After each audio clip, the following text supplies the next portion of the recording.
Baik, Assalamualaikum warahmatullahi wabarakatuh. Pada minggu yang lalu kita membahas bersama dengan uh, bintang tamu kita tentang terutama ya tentang peluang bisnis. Kalau Anda masih ingat bahwa pada minggu lalu bintang tamu kita berbicara tentang dua hal peluang bisnis, yaitu yang pertama peluang yang berbasis produk. Jadi produk itu memang memiliki kekuatan sehingga bisa menarik konsumen. Itu kalau dalam konsep kewirausahaan dinamakan dengan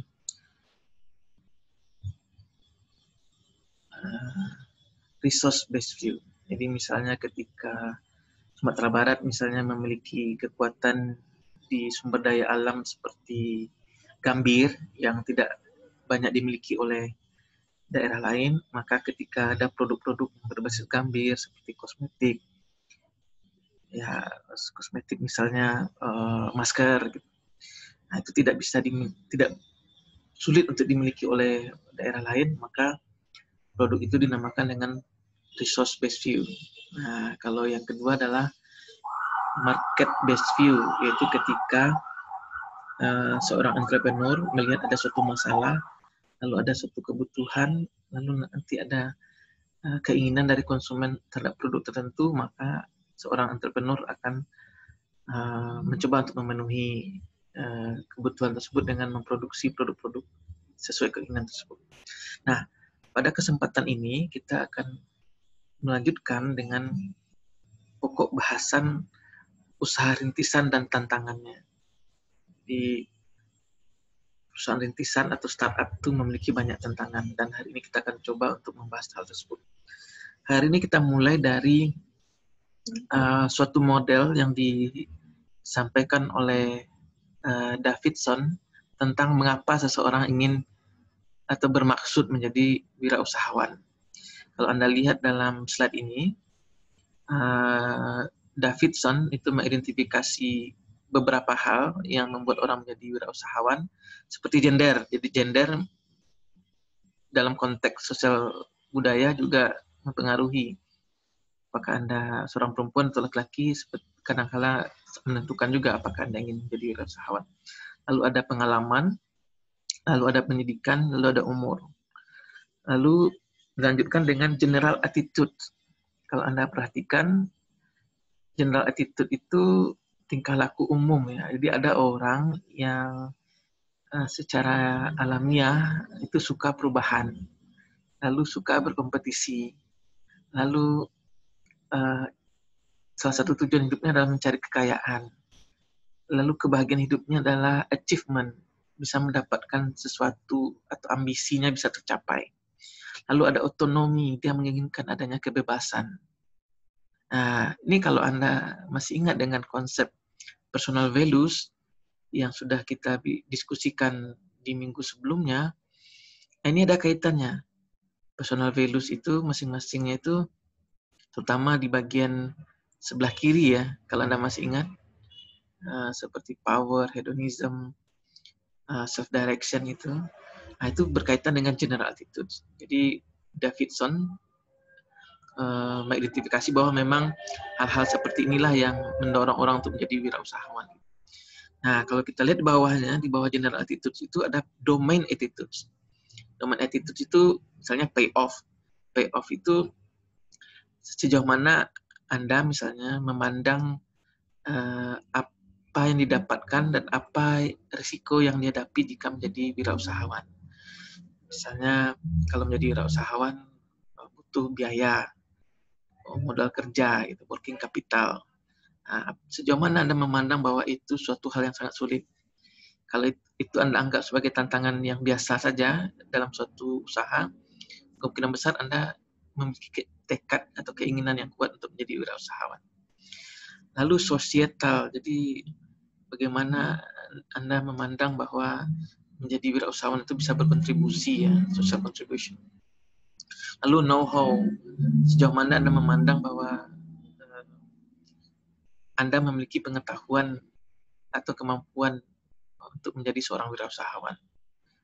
Jadi kombinasi antara personal background, umur, gender, pendidikan, tambah dengan general attitude, suka tantangan, suka perubahan, tambah dengan domain attitude, tentang kemampuan atau kompetensi, dan tentang faktor risiko, maka semua itu nanti bermuara pada adanya conviction, keyakinan diri bahwa memang jalan hidup saya adalah seorang wirausahawan.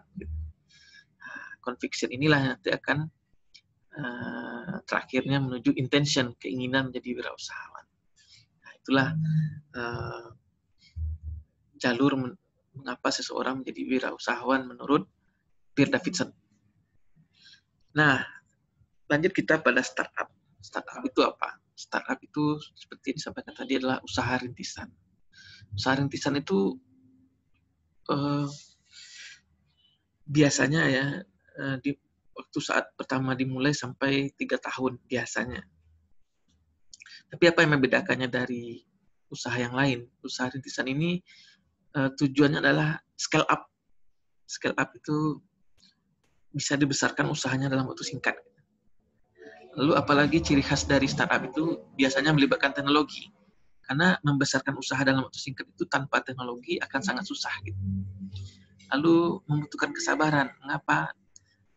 Di tahap awal, 1 tahun, 2 tahun, sangat bisa jadi Anda belum memiliki penjualan yang memadai.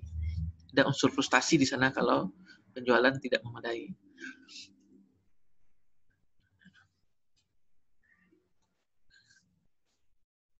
Apakah menjadi pengusaha itu sesuatu yang potensial untuk menjadi pilihan hidup? Ya, kalau kita lihat dari statistik, banyak sekali usaha-usaha yang bisa dilakukan di Sumatera Barat ini saja ada terhitung 500 ribuan lebih, sekitar 580 ribuan usaha mikro dan kecil menengah yang ada di Sumatera Barat. Itu menandakan apa? Peluangnya ada, peluangnya besar. Ya, yang penting bagaimana, bukan kuantitinya, bukan jumlah usahanya, tapi kualitas usahanya. Nah, itu yang hal yang masih kurang dimiliki oleh Indonesia dan juga di Sumatera Barat, kualitas kewirausahaan. Nah, ada pertanyaan banyak ya mengenai soal finansial gitu. Nah, kalau finansial banyak hal yang bisa dilihat. Ada seed funding ya. Jadi kalau Anda bergabung dengan inkubator bisnis, seperti di Universitas Andalas kita punya inkubator bisnis Universitas Andalas, Anda akan mendapatkan seed funding atau modal kerja awal yang akan sangat membantu Anda di merintis usaha. Nah, jadi bergabunglah dengan inkubator jika Anda memiliki bisnis yang berbasis teknologi dan kalau bisa memanfaatkan riset-riset yang ada di Universitas Andalas. Nah, itu akan mendapatkan seed funding dari inkubator bisnis Universitas Andalas. Lalu ada angel investor, yaitu orang-orang yang mau dan mampu membantu usaha rintisan ya, karena tidak mudah mendapatkan kepercayaan dari perbankan di masa-masa awal ini. Nah, angel investor adalah investor perorangan biasanya, atau kumpulan perorangan yang ingin membantu startup ini sehingga bisa nanti scale up. Gitu. Lalu ada venture capital, VC. Venture capital itu biasanya setelah usaha rintisan itu sudah mulai berkembang, sudah mulai diminati, sudah mulai ada pasarnya, maka VC, venture capital akan menawarkan pendanaan. Lalu ada grant, hibah. Pemerintah kita menyediakan sejumlah hibah bagi usaha rintisan. Juga ada pihak swasta yang memberikan hibah. Ada juga business plan competition, jadi ada hibah-hibah yang bisa dimanfaatkan. Jangan lupa juga ada inner groups ya. Jadi selama ini kita seringkali lupa untuk memanfaatkan orang-orang di sekitar kita, ya, memanfaatkan dalam arti yang positif, keluar ada dana dari keluarga, dana dari teman, lalu ada kelompok arisan. Arisan selama ini seringkali dijadikan ajang konsumtif untuk makan-makan saja. Nah, kalau di kewirausahaan, uang arisan itu sangat bermanfaat, itu bisa untuk modal kerja. Dan ini perlu kita manfaatkan dengan sebaik-baiknya. Nah, ini adalah contoh peluang bisnis. Kita tidak fokus tentang ini hari ini. Nah, ini yang sangat penting kita bahas hari ini, yaitu tentang tantangan dalam merintis usaha. Ya, kalau tadi kita berpikir bahwa menjadi usahawan itu menarik, tapi dari awal saja sudah ada tantangannya, karena seperti disampaikan Davidson tadi, ada general attitudes, ada domain attitude, ada perilaku-perilaku yang mesti dimiliki oleh wirausahawan. Jika dia tidak memiliki perilaku-perilaku tersebut, kemungkinan dia akan merasa kesusahan sedari awal ketika merintis usahanya. Dan ketika merintis usaha itu sendiri juga makin sulit. Nah, kalau Anda lihat di layar ini, ketika suatu startup memulai usahanya, mereka biasanya memulai dari R&D, Research and Development. Coba perhatikan ada kata Research and Development di gambar tersebut. Research and Development itu butuh biaya? Iya, butuh biaya. Butuh tenaga? Iya, butuh tenaga. Butuh waktu? Pasti. Lalu, ketika sudah Research and Development, maka kita membuat prototipe produk. Prototipe itu produk yang sudah mulai nampak bentuk produknya, tapi belum siap jual, masih dalam tahap uji coba gitu. Sampai terus uji coba, tambah dengan teknologi transfer supaya membuat produk itu semakin bagus, semakin memiliki nilai tambah gitu. Lalu ada lagi produk launch, produk diluncurkan, produk di launching gitu. Semua itu butuh biaya, gitu. Butuh tenaga, butuh waktu, butuh konsentrasi tinggi. Sementara di masa-masa itu kemungkinan besar Anda belum memiliki penjualan. Maksudnya belum memiliki pemasukan. Akibatnya apa? Perhatikan di kurva tersebut, ketika R&D, produk launch, lalu makin ke bawah, ada satu titik yang dinamakan Valley of Death, lembah kematian gitu. Lembah kematian itu terjadi ketika si wirausahawan itu, calon wirausahawan itu tidak mampu lagi bertahan karena pengeluaran sudah banyak di R&D, di transfer teknologi, di peluncuran produk, dan sudah mulai menjual produk, tetapi belum ada pemasukan, belum ada penjualan yang memadai. Akibatnya bisa jadi ada unsur frustasi di sana. Nah, frustasi karena tidak ada penjualan. Berapa lama bertahan? Kalau tidak lama bertahan, putus asa misalnya, mati itu. Jadi lembah kematian itu lembah yang membuat banyak wirausahawan berhenti untuk menjalankan aktivitasnya karena mereka merasa tidak mampu lagi bertahan. Gitu.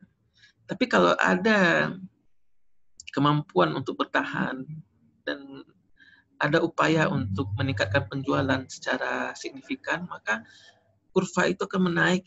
Jadi lepas dari lembah kematian, terus naik sampai ke titik positif ya. Kalau jadi dari lembah kematian itu masih negatif pemasukannya itu, karena banyak pengeluaran, banyak investasi, sampai naik nantinya menuju titik yang mulai positif dan sampai akhirnya menaik kurva itu yang menandakan bahwa usaha itu profitable atau menguntungkan.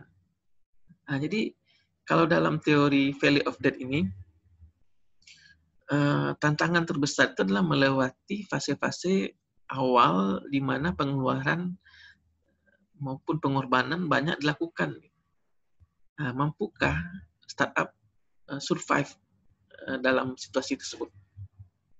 Nah, itu tantangan terbesar suatu startup, terutama startup yang berbasis teknologi, karena teknologi sudah pasti membutuhkan biaya dan berisiko karena memiliki kebaruan. Orang berbisnis misalnya pisang goreng itu lebih tidak berisiko dibandingkan misalnya startup di bidang IT. Kenapa? Kalau pisang goreng, semua orang tahu pisang goreng dan risikonya rendah. Kalaupun tidak berhasil ya tidak masalah kira-kira seperti itu. Tapi kalau startup digital itu membutuhkan biaya, waktu, tenaga, teknologi, lalu ternyata tidak bisa diterima oleh masyarakat. Nah, itu adalah tantangan yang besar. Tahapan sebelum startup ya, scale up maksud saya. Jadi ada tahapannya ketika Anda pertama itu startup formation stage.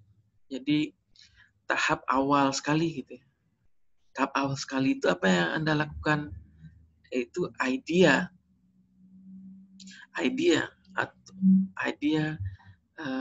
formulation. Jadi bagaimana Anda memformulasikan ide-ide berbasis apa tadi, misalnya berbasis resources atau berbasis market. Dalam tahapan awal ini kemungkinan besar self-funded, artinya dibayar sendiri atau dibayar oleh orang-orang sekitar. Jadi tidak banyak di tahapan ini orang yang memilih ke perbankan misalnya atau ke venture capital. Jadi biasanya orang self-funded. Di sini adalah MVP, namanya nomor satu itu adalah MVP, most viable product. Jadi ide-ide itu banyak, tapi kita coba untuk mewujudkan satu ide saja yang kira-kira nanti bisa menjadi fondasi bagi bisnis ini. Gitu. Nah, fondasi ini juga bisa berarti produk-produk lainnya nanti akan bisa kita lakukan, tapi di waktu berikutnya, bukan saat sekarang, karena kita dalam tahapan ini masih self-funded. Yang kedua adalah stage yang kedua itu validation stage. Validation stage itu adalah kegiatan utama di sana adalah market validation. Jadi ide tadi itu divalidasi juga ke pasar itu.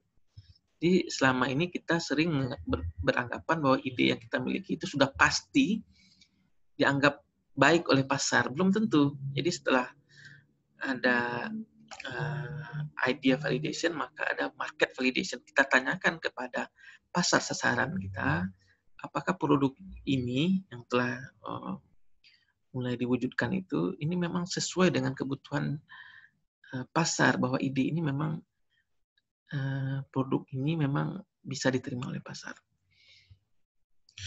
Lalu tahap yang ketiga adalah growth validation. Jadi sejauh mana pertumbuhan Anda divalidasi ya.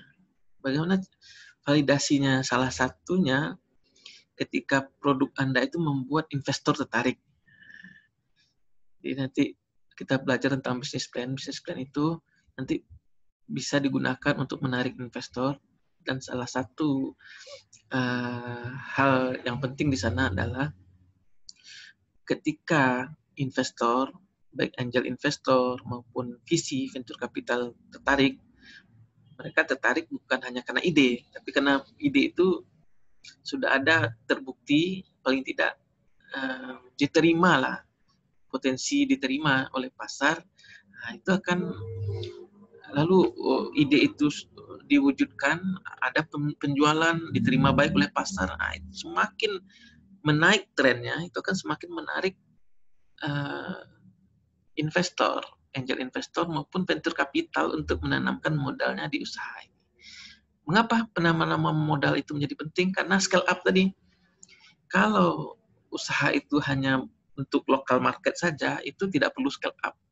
Tapi kalau ingin merambah pasar yang lebih besar, pasar nasional bahkan internasional, tentu dibutuhkan scale up yang berbasis pendanaan yang cukup besar, dan pendanaan itu biasanya diberikan oleh angel investor dan venture capital. Dan kata kuncinya tadi apa?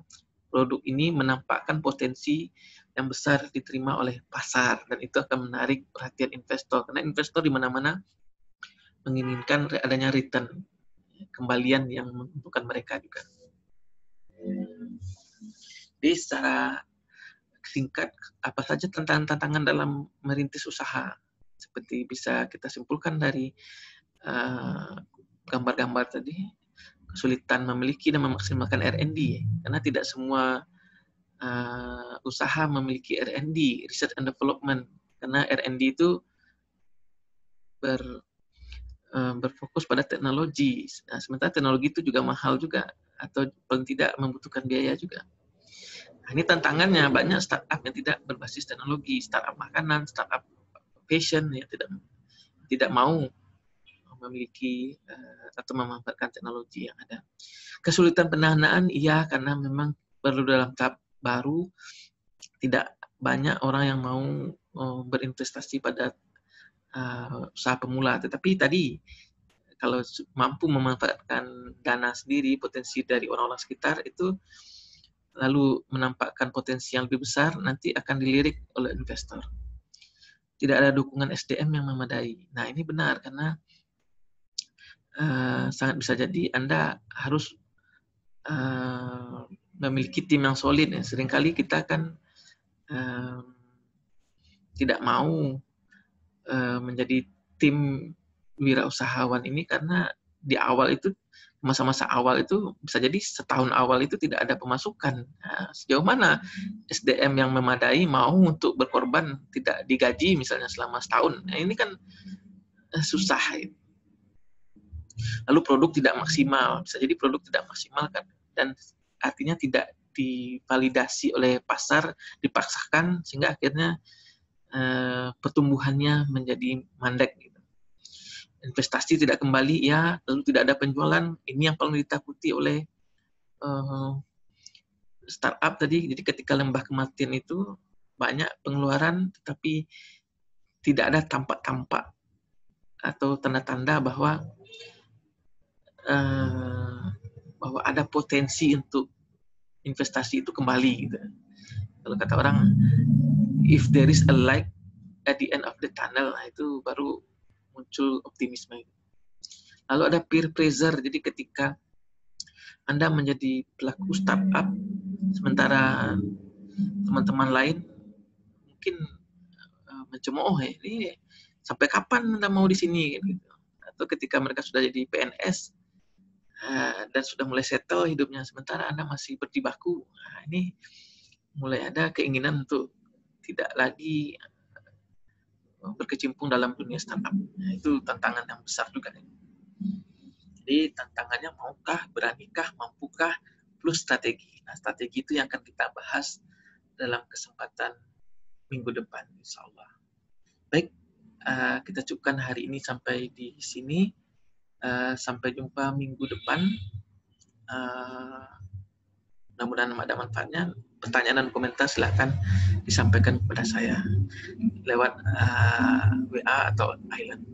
Demikian saja. Wassalamualaikum warahmatullahi wabarakatuh.